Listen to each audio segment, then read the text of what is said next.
Дон Жуан или наказанный развратник, а еще ревизор. Этими двумя спектаклями столичную публику впервые порадовал камерный музыкальный театр имени Бориса Покровского.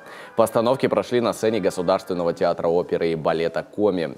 Это выступление стало возможно в рамках программы Федерального центра поддержки гастрольной деятельности. Основу репертуара московских гостей, отметим, составляют лучшие сочинения современных композиторов и редко исполняемые в нашей стране шедевры зарубежных авторов.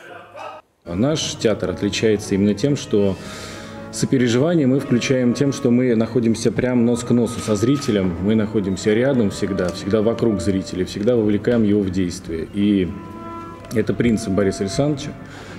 И так как мы находимся нос к носу со зрителем, у нас определенная, конечно, на нас возложена большая ответственность, потому что наша игра, она ближе даже, наверное, где-то к кино, нежели к обычному театру, поскольку мы на виду, мы всегда рядом, мы всегда видны.